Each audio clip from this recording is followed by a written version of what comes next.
پیش خدمت ہے سلسلہ وار ناول وہ ایک پری ہے، تحریر ریحانہ امجد بخاری، قسط number 21۔ Thanks God. Operation theatre سے نکل کر عقیل کے ساتھ چلتے چلتے گلوز اتارتے ہوئے فریال نے کہا، بہت مشکل آپریشن تھا لیکن کامیاب رہا۔ اللہ کا شکر ہے کہ اس نے مریض کی زندگی لوٹا دی۔ عقیل نے توجہ سے اس کی بات سنی، پھر اس کی طرف دیکھتے ہوئے سنجیدگی سے بولا، فریال، تم نے بہت بڑا رسک لیا ہے۔ میرے خیال میں تو یہ پولیس کیس تھا اور ہمیں پولیس کی آمد سے پہلے آپریشن نہیں کرنا چاہیے تھا۔ اس دوران وہ دونوں ایک ساتھ چلتے ہوئے ریسیپشن تک پہنچ چکے تھے۔ فریال نے حیرت بھری نظروں سے اس کی طرف دیکھا، پھر قدرے تیز لہجے میں بولی، کبھی کبھی مجھے بہت حیرت ہوتی ہے عقیل کہ تم ڈاکٹر کیسے بن گئے۔ ہمارا کام زندگی بچانا ہے، لوگ ہمیں مسیحا کہتے ہیں۔ ایک انسان موت کے دہانے پر کھڑا ہو اور ہم پولیس کا انتظار کرتے رہیں۔ عقیل نے رک کر ایک نظر اس کی طرف دیکھا، پھر کندھے اچکاتے ہوئے بولا، بھئی یہاں کی MS تم ہو، ہاسپٹل تمہارا ہے، تم زیادہ بہتر جانتی ہو کہ کیا کرنا ہے۔ مجھے کیا، تم جو مناسب سمجھو۔ میں تو چلا۔ عقیل نے جملہ مکمل کیا اور فریال کے جواب کا انتظار کیے بغیر لمبے لمبے ڈگ بھرتا آگے بڑھ گیا۔ فریال نے ایک طویل سانس لیتے ہوئے سر جھٹکا اور پھر ریسیپشنسٹ سے مخاطب ہوئی، مریض کی حالت اب خطرے سے باہر ہے، اسے وارڈ میں شفٹ کروا دو۔ اور ہاں، اس کے ساتھ کون ہے؟ فریال نے ادھر ادھر کا جائزہ لیا لیکن اسے ارد گرد کوئی اجنبی چہرہ نظر نہ آیا تو اس کی نظریں دوبارہ کاؤنٹر کے عقب میں کھڑی ریسیپشنسٹ کے چہرے پر جا ٹھہری۔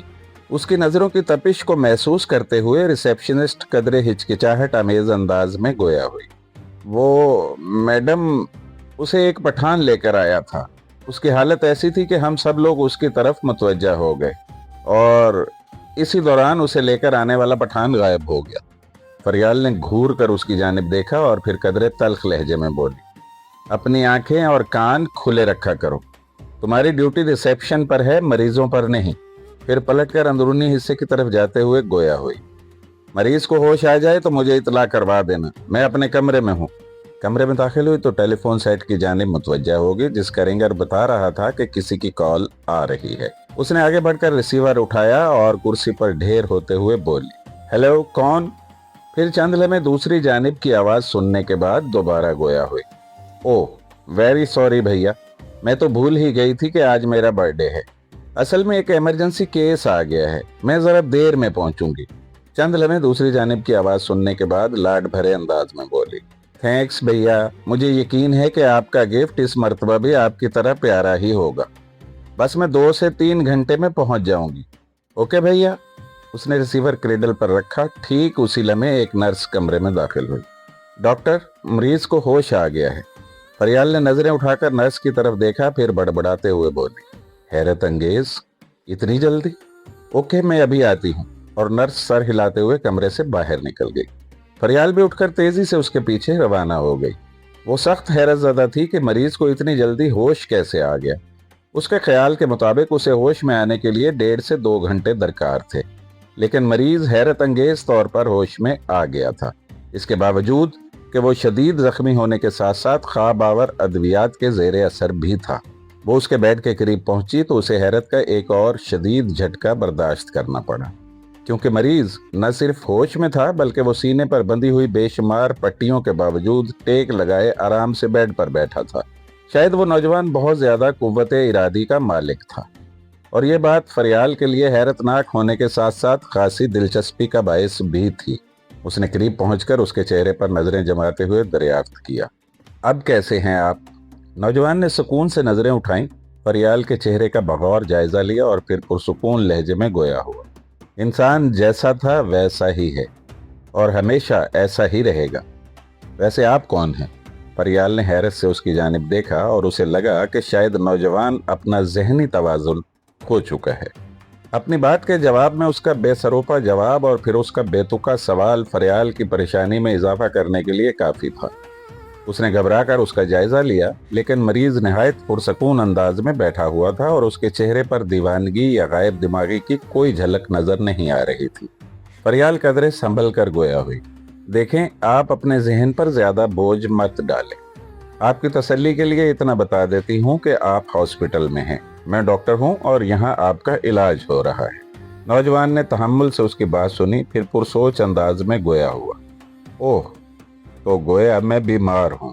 लेकिन मैं ही क्या, यहाँ तो पूरी इंसानियत बीमार है। कितनी अजीब हकीकत है कि दुनिया का कोई डॉक्टर ऐसा नहीं जो ये बता सके कि सेहत क्या है। मेडिकल साइंस जितनी भी तरक्की कर ले, जितनी भी टेक्निकल इस्तिलाहात से बहरावर हो जाए, लेकिन बेसूद है। डॉक्टर्स दवा तो तजवीज़ कर सकते हैं, मगर सेहत के मुतालिक वो कुछ नहीं जानते। चले मैं आपको बताता हूँ। देखें, जब इंसान को कोई बीमारी लाहक ना हो तो उस वक्त जो कैफियत होती है उसे सेहत कहा जाता है। यानी बीमारी की अदम मौजूदगी सेहत है, और सेहत तख्लीक नहीं की जा सकती। या तो ये बीमारी की वजह से छुपी हुई होती है, या फिर अगर बीमारी दूर हो जाए तो ये खुद को जाहिर कर देती है। सेहत हमारे अंदर छुपी हुई होती है। फरियाल ने होंठ सकोड़ते हुए हैरत से नौजवान की तरफ देखा। उसने गौर किया तो उसे अंदाजा हुआ कि नौजवान का दिमाग नहीं चला, बल्कि नौजवान दूसरों का दिमाग चला देने की सलाहियत रखता है। वो बहुत गहरी बातें कर रहा था। फरियाल के होंठों पर मुस्कुराहट की हल्की सी लकीर खींच गई। फिर वो संजीदगी से बोली, आप ठीक कहते हैं, लेकिन आपको अल्लाह का शुक्र बजा लाना चाहिए कि उसने सेहत की ये दौलत आपको बख्श दी है, और मैं आपको मुबारकबाद देती हूँ कि आप मौत के मुंह से दोबारा वापस लौट आए हैं। नौजवान के होंठों पर मुस्कुराहट नमूदार हो गई। फिर वो ठहरे हुए लहजे में बोला, दरिया हमेशा रवां रहते हैं, क्योंकि ये पानी है, ये ताकतवर है, इसे तो बहना है। ये किसी आसरे, किसी सहारे से नहीं पूछता कि उसे समंदर का रास्ता बताया जाए। क्या आपने कभी कोई दरिया देखा है जो किसी से समंदर का पता मालूम कर रहा हो? ये दुरुस्त है कि समंदर कहीं दूर दराज नजरों से ओझल हो सकता है, लेकिन दरिया बहरहाल रास्ता पा लेता है। दरिया के पास कोई गाइड बुक नहीं होती, उसे अपनी मंजिल पर पहुंचना ही होता है। पहाड़ों को तोड़ते, मैदानों को अबूर करते दौड़ता चला जाता है। फरियाल ने उसके चेहरे पर नजरें जमाए हुए एक तवील सांस ली और फिर गोया हुई। आप बहुत उलझी हुई बातें करते हैं। बहरहाल आपको नई जिंदगी मुबारक हो। अगर कोई तकलीफ महसूस करें तो नर्स से कहकर मुझे बुलवा लीजिएगा। अब आप आराम करें, ओके? फरियाल वापसी के लिए पलटी तो नौजवान की सुनाई देने वाली आवाज ने एक मर्तबा फिर उसके होंठों पर मुस्कुराहट सजा दी। नौजवान बड़े रसान से एक शेर सुना रहा था, कहानी में कोई रद्दो बदल कर मेरा मरना अभी बनता नहीं था।